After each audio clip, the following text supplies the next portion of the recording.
Olá, amados irmãos e irmãs. Hoje, continuando o nosso tema sobre o Tratado da Castidade, hoje, como subsídio, como acréscimo, nós vamos também usar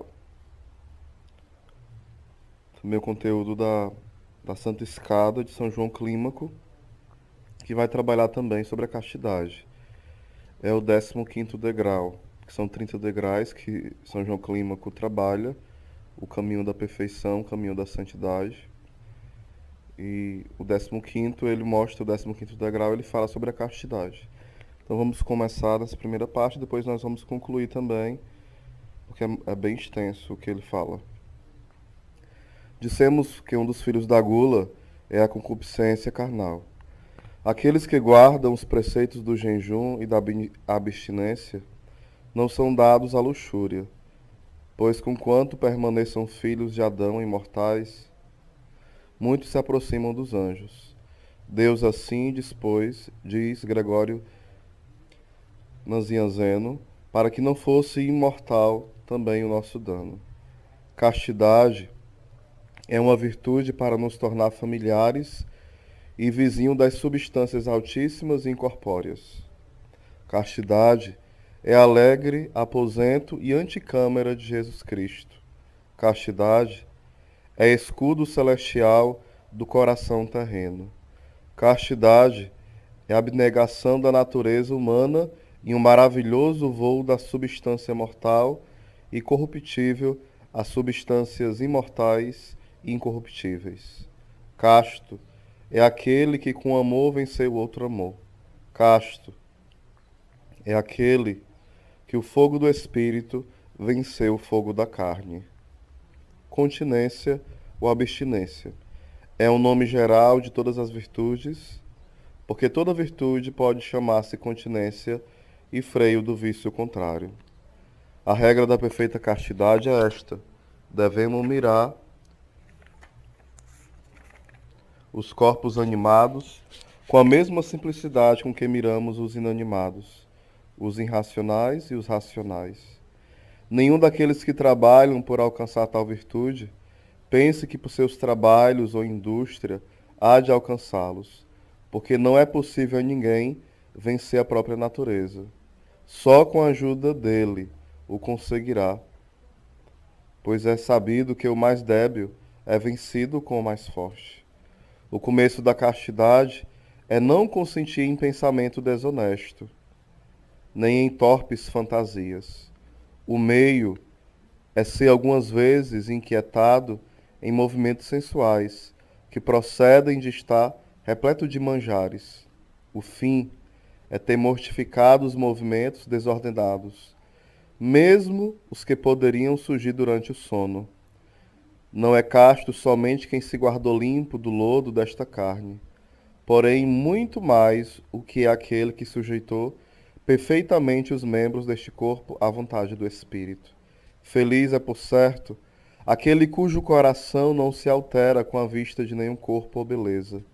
Feliz é aquele que, com amor e contemplação da formosura celestial, vence o perigo das imagens captadas pelos olhos.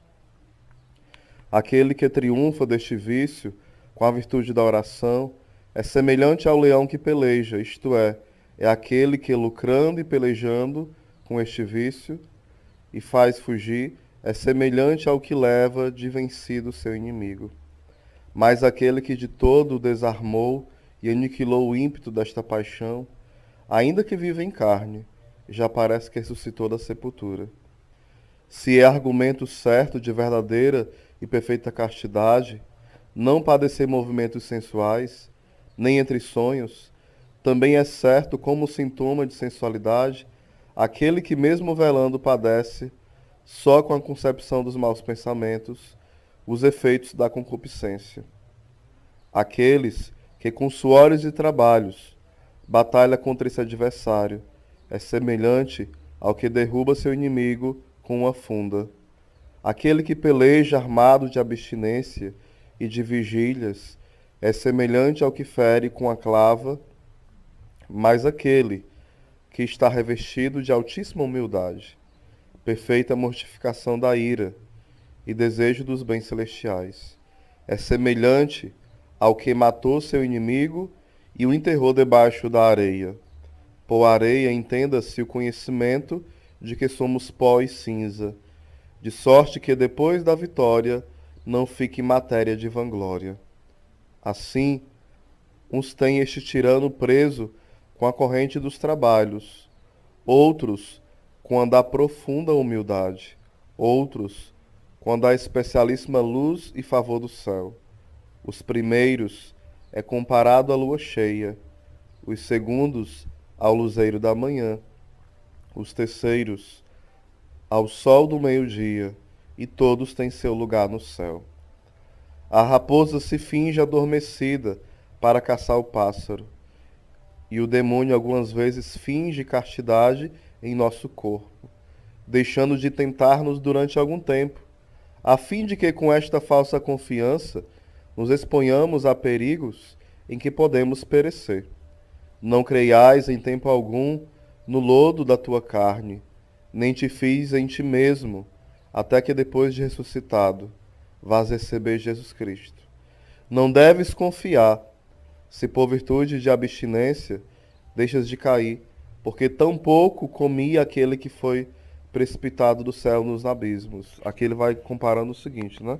Que até mesmo Lúcifer e os seus anjos não tinham o pecado da gula, não tinham o pecado da castidade, porém isso não os fez deixar de cair no pecado do orgulho, da soberba, da inveja, e que nós devemos vigiar, porque muitas vezes nós vencemos a batalha e ficamos orgulhosos, altivos, e a queda é muito maior. Alguns santos falam que o Senhor humilha o soberbo permitindo que ele caia no pecado da impureza. Não porque Deus quer que ele viva no pecado, mas para que ele não caia em abismos maiores. Alguns varões doutíssimos definem a renúncia como uma inimizade e guerra perpétua contra o corpo e contra a concupiscência da gula. Interessante que aqui o texto vai colocando muito ligado o pecado da gula e o pecado da luxúria, que seria o pecado contra a castidade, a luxúria também.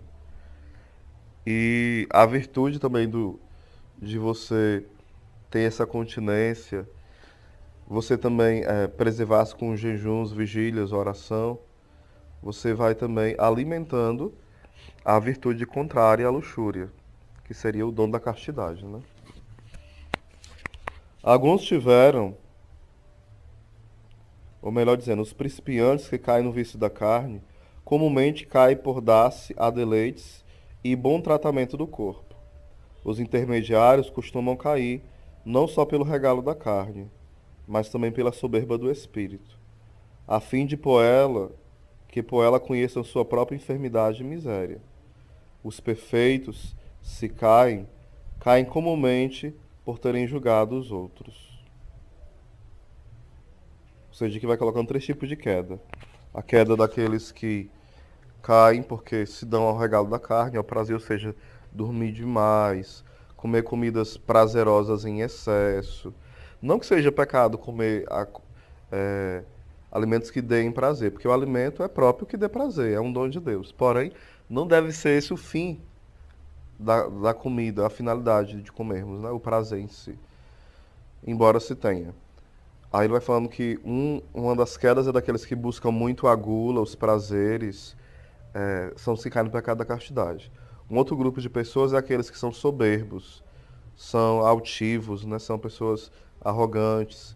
E o terceiro tipo é aqueles que acabam julgando os outros porque acham que não pode cair mais naquele pecado.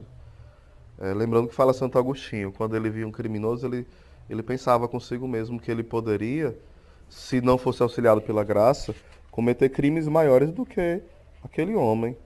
São Francisco de Assis, ao ver vários homens serem mortos por crimes, ele falava: se aqueles homens tivessem tido a graça que ele experimentou, com certeza aqueles homens seriam menos infiéis do que ele. Assim, o próprio São Francisco de Assis o afirmava, ou seja, um homem que tem um autoconhecimento profundo e uma humildade imensa, que devemos clamar todos os dias. Alguns tiveram por bem-aventurados os eunucos, porque eles estavam livres do tirânico senhorio da carne. Mas eu tenho por muito mais bem-aventurado aqueles que com trabalho e luta cotidiana e com apelo da razão se fizeram eunucos pelo reino dos céus. Aqui os eunucos são aqueles que serviam os reis e rainhas e por isso se castravam de certa forma, como uma forma de ser uma segurança, né, para o rei, para não acontecer imprevistos, né? Acho que você me entende. Então esses homens se consagravam ao serviço do rei ou a outros serviços de alto escalão e por isso se faziam castrados. E aqui o Senhor fala que o, o mais forte não é alguém que se castra pelo mundo, mas alguém que se torna não castro, mas casto, eunuco pelo reino de Deus. O sentido eunuco era um sentido muito pejorativo. Hoje, embora alguns entendam de forma pejorativa, de forma negativa, o eunuco, mas é um grande dom para a igreja, fecundo, né? Que fecunda a vida espiritual da igreja, das comunidades novas, das famílias e da própria pessoa que vive. Então paramos por aqui, rezemos esta Ave Maria para que Deus nos conceda o discernimento e a graça também de lutar contra o pecado da luxúria e da gula, também da soberba e do julgamento. Ave Maria, cheia de graça, o Senhor é convosco, bendita sois vós entre as mulheres, bendito é o fruto do vosso ventre, Jesus. Santa Maria, Mãe de Deus, rogai por nós, pecadores, agora e na hora de nossa morte. Amém.